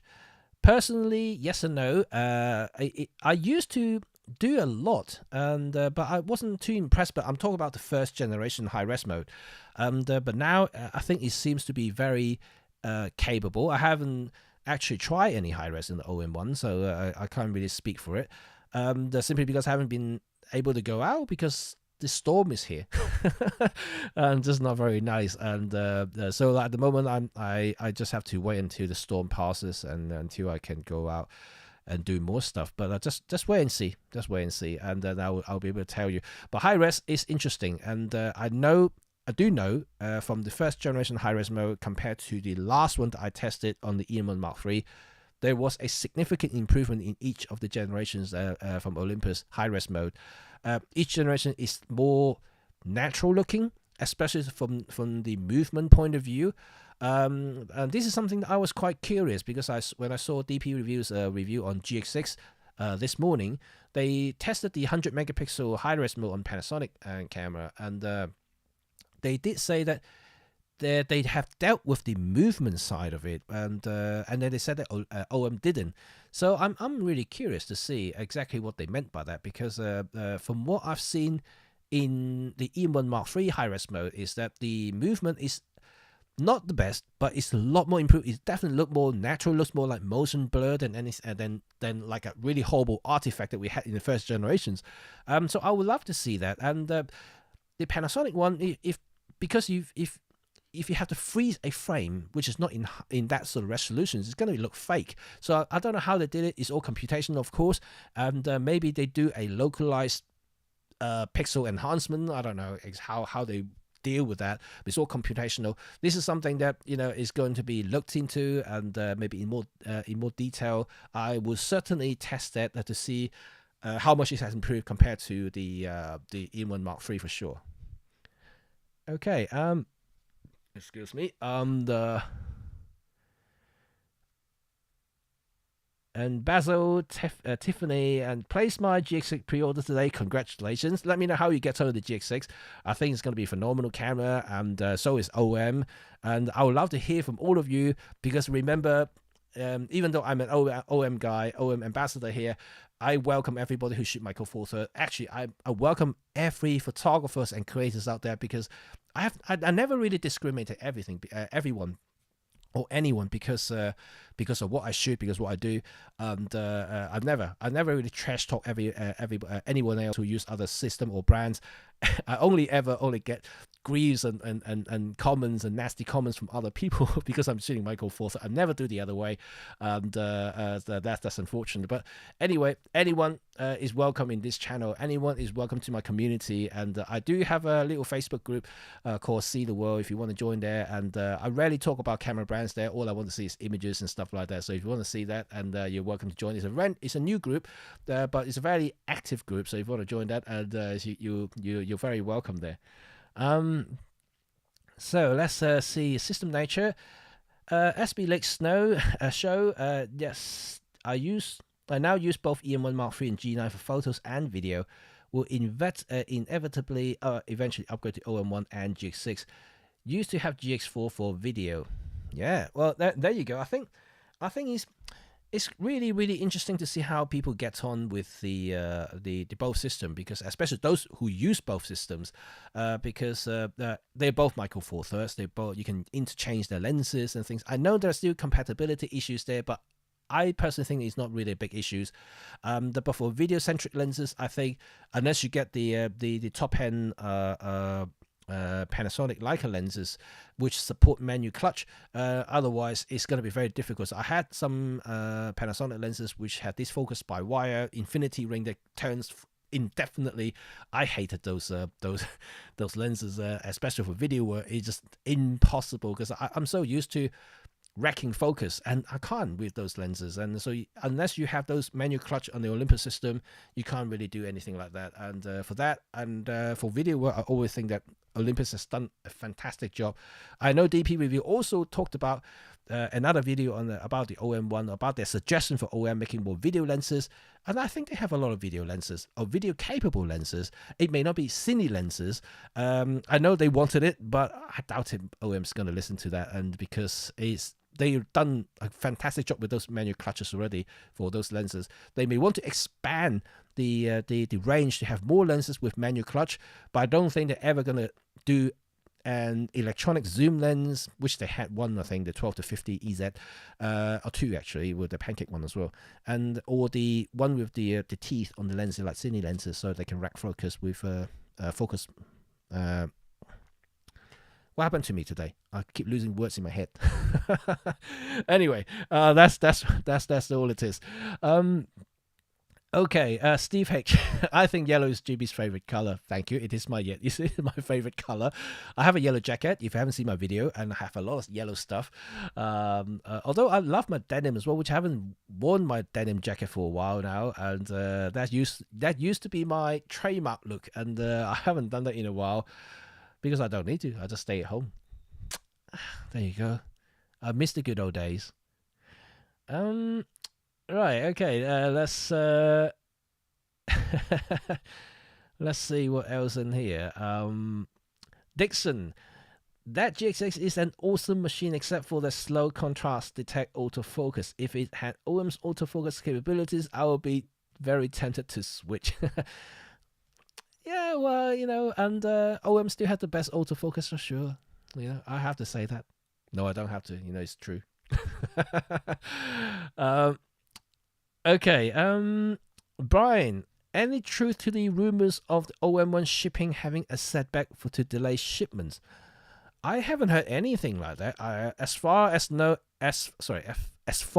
know, in the UK at least, the shipment is still on schedule.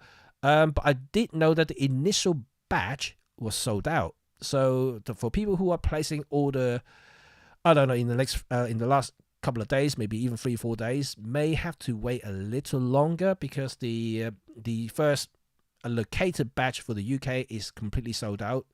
That's really great news for OMs, and so I wouldn't say they delayed the whole everything. So people are still going to get their camera for those who pre-order, first. On the first couple of days, we'll definitely get the cameras. But after that, I'm pretty sure that you may have to wait for the second, maybe even third batch. And so I'm not entirely sure. Don't ask me, because I have no idea about the inventories or anything like that, about shipments, or even other country for that matter, because I only know what I know about UK. But I never really questioned that sort of thing, because I personally also ordered the camera, remember? And so that's why I questioned about when can I get my camera. And so that's all I know. So I'm not entirely sure whether it's been delayed like fully. And hopefully I'm not trying to give you false answer. That's what I'm trying to say. So so sorry about that. I don't really know. But for those who in the UK, I know for this first day or two, who placed the order you should get the camera on time. And I think was it the 7th of March? That's when they were saying the shipment starting. So in that case, you may get it on the 7th, 8th, maybe 9th, depending on sort of how the transportation works, and they may already have in the UK warehouse, God knows what. I don't know, but we shall see. Anyway, right, I'm just going really quickly today. I haven't really scrolled back to the original comments. Sorry about it if I missed your comments, and if you want to retype it, you're very welcome to. But Steve Kingsley, the linear focus on the G9 with supported lenses make focus pull so nice now, though. I'm pretty sure it does. And funny you mentioned about linear, and you may have seen Camera Conspiracy's latest video. I saw that briefly this morning. It's really funny. He talked about linear focus on the Fuji system, and I think depending on the speed of the linear focusing speed set in the camera, it could still take you forever to turn. And but like I said, I can't speak for everybody, because I have no knowledge about the Panasonic system now. It may be a lot better than what it used to be, because when I used it a few years ago now, and it was quite horrible, and that's why I had to sell some of those Panasonic lenses, because it wasn't working for me video wise, despite they're quite good lenses for photos. But I don't want to repeat lenses or get two sets of lenses, one for video and one for photo, so it's no point for me. So I just basically now at the moment it's all pure Olympus lenses. And obviously I have a whole bunch of Chinese manual lenses, because they're quite cool as well, some of them. And for video work, manual focus is fine, because I'm quite used to that. But other than that, yeah, the Panasonic lenses are great for what they are. If you have a Panasonic system, for sure, if you mention that, and that means they may have improved this infinity ring and making sure that you can pull focus easier. That's good to know. Okay, if you Basil, if you could add a feature to the OM1, what would you add? Interesting. Just because they just launched, and haven't complete my thoughts about the OM1, and it's quite hard for me to really say. But if you really want me to add one feature, I probably would think still. I'm actually very happy with still. I'm really happy with still. So I don't think I need any more features on stills. But maybe videos, I would like to see higher frame rate. Not necessarily 5K, but I would like to see 4K 120. I think that may be one thing that I would like to see. But like I said, if OM ever going to add 4K 120, they will have to go with the CF card, unless UHS 3 spec comes out, and then we're going to start seeing the new spec of SD cards. Then that may alleviate the write speed problem. Then we can go with that. And yeah, I'm a very easy guy to satisfy, to be quite honest. And apart from my aging eyes that needed a high-res EVF, that's something that I wanted for a long time, and finally OM has given me that, and that's why I'm extremely happy with the new camera. And because my eyesight really seriously, and especially the last 2 years, hasn't been great, and it's just maybe my age, and then I just find it harder to focus stuff. So the newer EVF really helps me, and that's for sure. Yeah. Okay, so I think I caught up with most of the comments. Hooray! That's really good. Oh, hang on. George Mooring has asking me a question, very technical. Ben, are you still here? Can you explain that to this gentleman here, to George? Explain the back side illuminated stack sensor. To be quite honest, I'm not a technical expert on sensor, and there was a slide actually on Olympus website actually talking about the stack sensor. You can probably dig that up, and but for most people, all I know is they switch the circuit board, so now it's closer to the photodiode, and it basically absorbs light a lot quicker, and the circuits is a lot shorter, the wiring, and that means the resulting faster travel in terms of electrons, so everything's a lot quicker and things like that. So yeah, I'm just talking rubbish. Ben, you have to explain that to George, because he's asking something that I cannot answer technically. Damn it! And or Gerald Undone, you can ask Gerald Undone about these particular things. I'm not a sensor expert. All I know is better. Okay. Let's see if there's anything that I miss here. And I'm scrolling back to see if there's any other comments that I would like to answer.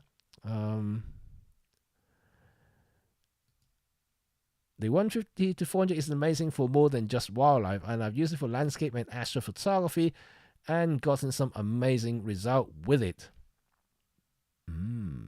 Yeah, okay. Right, I got more reasons to buy it then. As in when my wallet is well enough to afford it, and surely this 150 to 400 lens will be mine. Will be mine one day, and I can guarantee that. Just don't know when. I will work hard for it. As in when my jobs returns, and I'll work really hard for that lens. And just don't tell my wife about it, because as soon as she finds out how much it is, yeah, that'll be it. Oh dear me. Okay, let's see.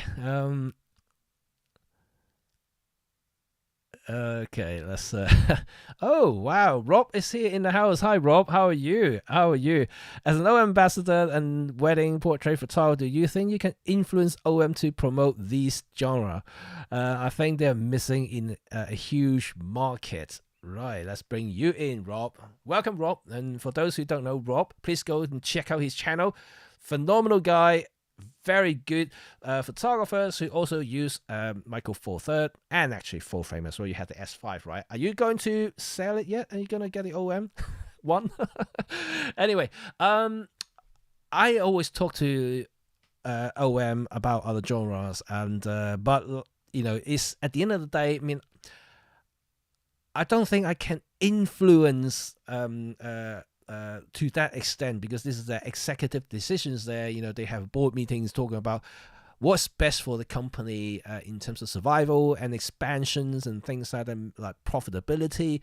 They clearly see wildlife is the directions. And if you think deeper from a business point of view, I can totally agree with that, because that's really shows the differences between Micro Four Third and other systems, and also it's also a great upgrade for things for smartphone people who can't currently do, which is outdoor adventures, tough environments, wildlife and things like that. So I can see that niche there, and I can see that they can continue pushing that, but it doesn't mean that they're going to forget about all the other stuff, and they're just going to be less focused. So at some point, you're going to see some of these back, I'm pretty sure. But at this moment in time, I think they're going to continue this theme going until a point that I think that they think that it's enough for these, while I think they're going to come back and start looking at other genre and things like that. So never say never. I'm pretty sure that at some point the OM's going to bring back some of these stuff as a marketing focus, and I can see a lot of the new ambassadors are also joining the family, are also in those fields as well. So it will be interesting to see how that's going to play out, and so I'm pretty sure you won't be disappointed, but may not be in the short term, maybe more in the medium term. Yeah. Okay. Let's see if there's any other things here. Right. The OM Brian Carlisle and the OM channels in Facebook has a whopping number of people recently selling full frame and going to Olympus, and that's great news. yeah, well, and frankly, and some of you here may agree with me because some of you actually got influenced. No, I keep using influence. I'm not influencing you, but they have switched over from Nikon and Canon to Micro Four Third after watching my videos, Robin and Peter and all the other stuff, and so I'm really glad to hear that. And it's not about selling you about system, but I'm hoping to raise the awareness that Micro Four Third can perform and can produce results that you need. It's not everything about full frame. Full frame has its own goodness and his their own benefits, and that's for sure. Like I said, different system has their own advantages, and disadvantages, and there's no doubt. But nothing is perfect. Micro Four Third has shortcomings. We all know about it, and but in terms of producing pictures, everything out there on the market right now is capable. Every single one of the cameras are good. And but Micro Four Third, obviously, if you are in that sort of areas, in that sort of activities, and that can exploit the benefits of Micro Four Third, it's a great system, And to me, mobilities and agility is definitely high on my agenda. And being discreet and also being reliable is also big in my list, priority list as well. So this is why, to me, Micro Four Third is great, especially OM, because it's to me at least proven to be ultra reliable and rugged. That's for sure. Right. Rob Check completely agree about wedding, and you need to carry two bodies for 10 to 12 hours. But everyone, especially YouTubers, are screaming very loud that full frame is more artistic, and you need that. Well, from that sense, I would not disagree, and simply because you see, the thing is, these days, so many newer YouTubers or even existing big YouTubers, and when they're shooting themselves or filming themselves, they shoot everything wide open, like I know they need separation, but they separate in a way that you can't even tell where they are. It's going to be really hard. And I've never ever seen any serious high-end production would do that sort of thing, unless it's in isolated sequences that they needed for filming. That's different because this is part of the film, the whole entire movie production. But documentary works, even normal high-end productions on TV that I've seen, none of them would do that sort of ultra-shallow depth of field filming like continuously, because it doesn't look real, it doesn't look nice, it just looks horrible actually. And but they somehow dig into that sort of look, and then in all the YouTube videos that I've seen, for those who use full frame, they just basically shoot everything 1.2, 1.4 wide open all the time, and I don't really see that. What's the benefit of it apart from that you're shouting to everybody that I have shallow depth of field lenses or I have shallow depth of field system, but to me, as an artist, as a photographer, I've seen shallow depth of field. Like, look, I shoot with multiple different systems in the past. I have used medium format film, which has even shallow depth of field. Large format cameras, even shallower. I've seen all those stuff.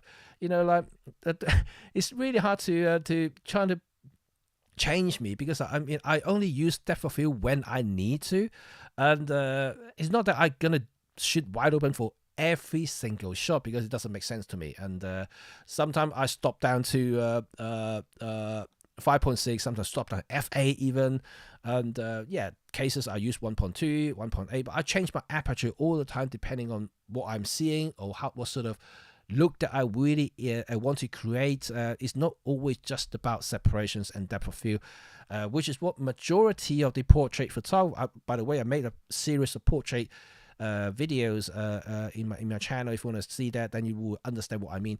But it's not just about depth of field and separation, because if you think like that, you're missing the point about portraits or the whole concept of photography. And because it is not good to just having just one angle looking at photography. But unfortunately, this is what a lot of the full frame YouTubers are believing and shouting and promoting at the same time. So I hope that will change, because it's not a good way to see photography. That's for sure, or even filmmaking for that matter. And System Nature, hi. Rob Track, I've joined Jimmy's chat from my hotel in Germany.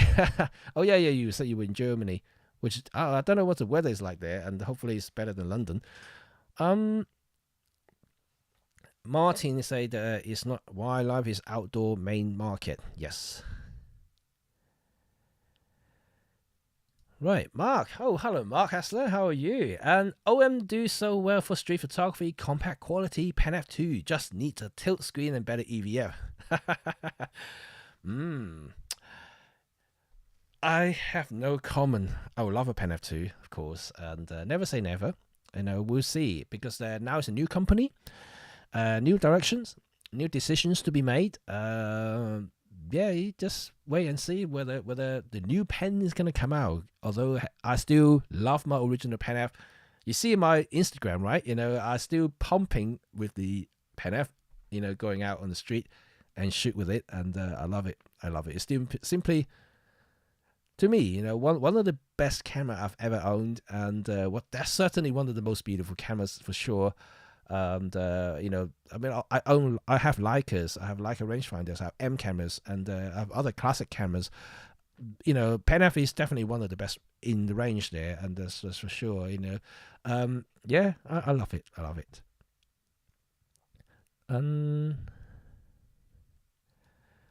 Thomas, and looking at OM1 reviews, it almost seemed like it was impossible to take good photos with old cameras. I don't like the hype, but I think it's good that well, I have to really say that regardless what you do, marketing is marketing, and you can't blame anyone who are promoting new cameras trying to say that the current new flagship or new promoting product is the best in the world, because they have to do that, right?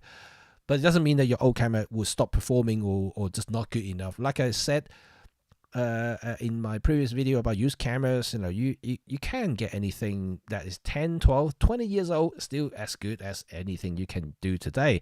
Okay, technologically may not be as good. You may not have the same dynamic range or the same quality in terms of pixel level stuff, but it doesn't really stop you from generating images. And with a little bit of a clever light reading and also a little bit of a skills and creativity, you can actually create something amazing. I've seen people winning competition using iPhone. I'm talking about iPhone 6, iPhone 7, which is horrible in terms of photo quality, but they still win it because of what? Because of what they created. And whether it's going to be storytelling, whether it's going to be that moment, whether it's got artistic purposes, or anything. So it's all dependent on the photographer and how they maximize the tool that they have in their hands. And so for that, I would say that any camera does a grand job, and you can't really say just the new cameras is the best. And I don't see that is the way for photography. But of course, the newer cameras, the latest camera is definitely technologically, in terms of on paper, is going to be the best. It's always going to be the best because it's the latest technology, especially in digital world, right? This is the only thing that I can say. Okay. Right. Do you think OM system will bring out the ultimate 25 to 250 pro lens for video rapidly changing situation while live and sports? Whoa, interesting. I may suggest that to Olympus. Can you bring in a mega zoom lens and mega zoom pro lens? But beware what you wish for. Yeah, this lens, if it does come out, first of all, is not going to be cheap. Second, is not going to be small. A 25 to 250, 10 times zoom. It's going to be huge, and depending on what sort of aperture size as well. If you want it to be 3.5 constant, if it's 2.8, forget about it. It's going to be humongous, and I don't know. Interesting though. It's an interesting thought about these mega zooms, and it will be great. It will be great to see someone do that sort of lenses, but it's just like a lot of the lenses. Manufacturers now considering really hard about making those stuff simply because they are niche, very niche, and I think that 150 to 400 is really done well in terms of sales wise, because they obviously supply is lower than demand. Well, demand is outstripping supply, so that's why there's a huge waiting list for that lens. But if they pumping out these sort of lenses, I'm not entirely sure they can continue that momentum, whether they can continue to sell that much, for instance, and that will be interesting to see, though. We know, and interesting. Brian is saying that I'm influencer. Am I influencing? Sorry. And I hope that you don't break your wallet today. Okay, right. I'm gonna do maybe a final few comments here before I wrap up, and it's almost 2 hours, and it's long enough as it is, and I know a lot of you guys may be tired already for the day.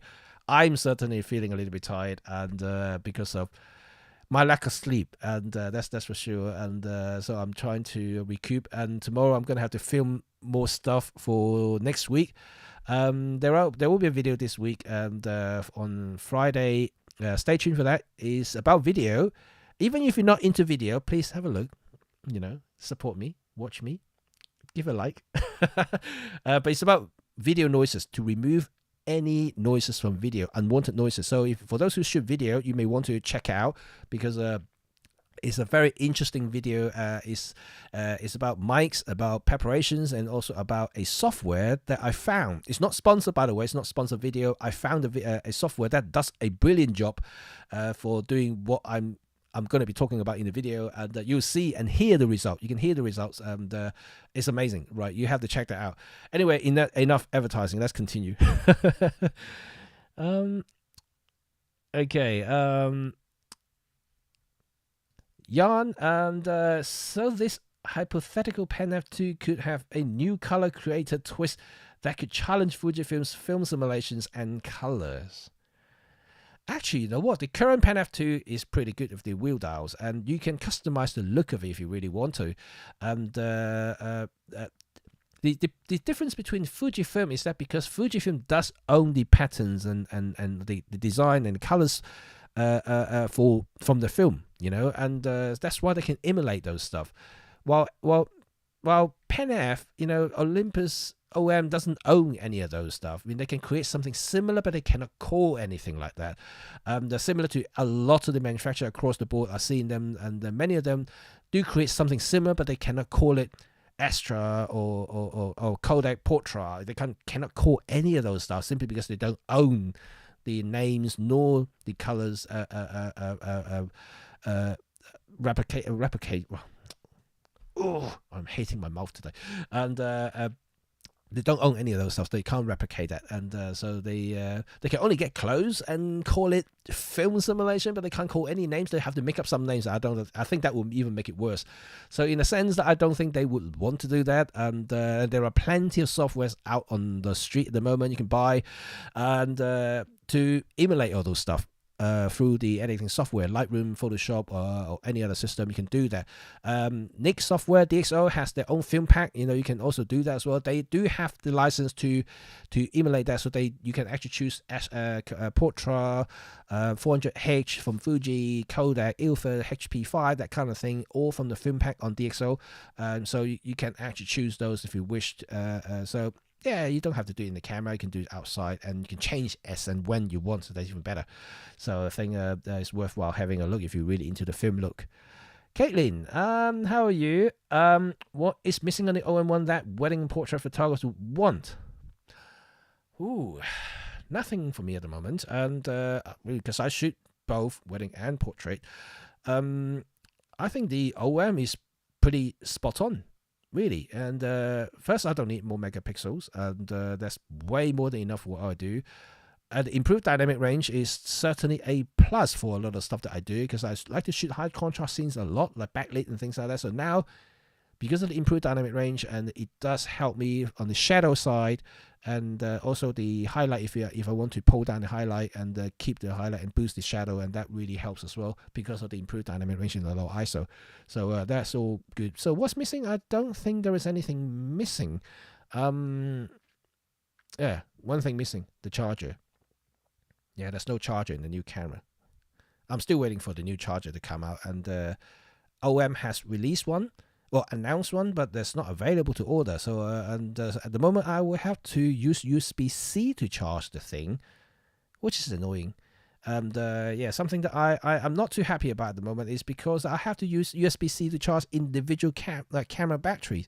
So every time if I have 2 or 3 battery, I have to keep plugging into the camera and charge it, and that's no good. Anyway, it is what it is at the moment. But when the new charger comes out, I am definitely ordering one, because I hate charging internally. Even though I know it's a convenience if you want to top up battery, but topping up isn't a pro thing. Pro would use up the battery and change to another battery and continue shooting. And so this is I'm waiting at the moment. And James Pez asking, do I have any views on the NFTs? Oh, I don't know about NFTs, because I don't know why it came out, and it suddenly become like a big things in the market. I mean, I can sell you NFT of my photo, and suddenly people hear about NFTs like the technology bubbles in the 90s, right? So NFT, wow, it must worth a fortune. I don't know. I don't even know who values those stuff, and I don't know. It's digital, right? And you own the digital right. I sell you the digital rights, the copyrights. I don't know. What do you guys think? I don't know. I personally really prefer a tangible, physical things I can touch and actually own in my hand. NFT, I don't know. I really don't know. Okay, and Rob checks it. OM won the pen app. I'll keep the pen app. I will keep the pen app for a lot of reasons, but I think OM1 will be my workhorse. That's for sure. Okay. Right. Last question. I'm just gonna have to try very quickly. Hello, Jennifer from the US. Hello. How are you? Thanks for joining me. Although I'm just about to wrap up, and I've been speaking for almost 2 hours. I'm starting to lose my voice a little bit, and so I think that I needed the rest. And I haven't got my coffee here today, which is amazing. I usually have a coffee next to me. Thomas, I love your approach to photography, and thanks for your content and this kind of talks. You're welcome. If you guys enjoy my coffee time, which I used to stream during lockdown. I used to stream every week on YouTube and almost every day on Facebook, and I have stopped all that last year. But I am intending to resume the live chat in this channel, because I love the interactions here, and I can ask you questions. You can ask me questions live.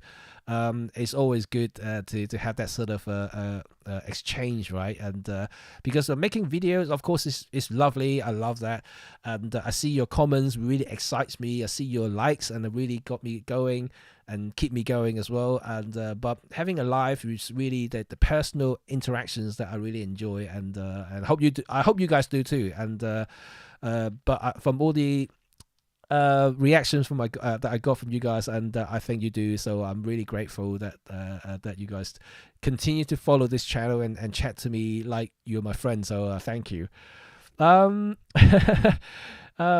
Okay, and like I said, last comment, I'm just gonna select one, and then I am going to call it good night. And everything's saying thank you and good night. Okay, there you go. Okay, thank you very much, and thank you. And if you want to support this channel, remember to subscribe and stay in touch with me. I'm readily accessible through my Instagram. Not this one. This one here is my personal one, and the Red 35 channel, YouTube's and stuff like that. Instagram is Red 35 Photography. You can find them quite easily. Just type in Red 35. You should be able to see the Instagram and also other things. Yep. So follow me, remember, and you're welcome to stick around, subscribe, do the usual stuff, and put on the bell notifications so you know my new videos. And remember that this channel is also expanding to cover a lot more than just about gear. And you've seen my last couple of months, I've started to generate a lot of really photography centric videos about educational stuff, philosophical side the stuff. I'm going to do a bit more filmmaking, more other stuff, because I have a lot of companies supporting me at the moment, so I really don't want to let them down, and I want to expand, so you guys will see a lot of variety of different products and other things as well. So I'm working really hard at the moment. and hope that I won't disappoint anyone. Anyway, thank you very much once again to join me in this live chat, and I will see you all next week, and hopefully next Tuesday I do have a video, so I may do a live stream. If not, I may change it to Wednesday or Thursday, so depending on my time schedule, but I will announce it. You will see you'll see it in the channel as soon as you have to hit that bell thing. Okay, guys, I'll see you all next time, and I will organize a photo walk in London. For those who have been asking me for months, if not years, I will do one, and I'm currently planning. I just have to find a good time because we are just coming out of restrictions in London or in the UK. So I'm hoping that some of you can make it, and then maybe we can have some fun together for a few hours in London. So let's see how it goes, and we shall try again. Okay. Until next time, I shall speak to you all, and have a good night, good morning, and good evening wherever you are. Ciao, ciao. Bye for now. Oh dear, I need to find an outro here. Okay, bye.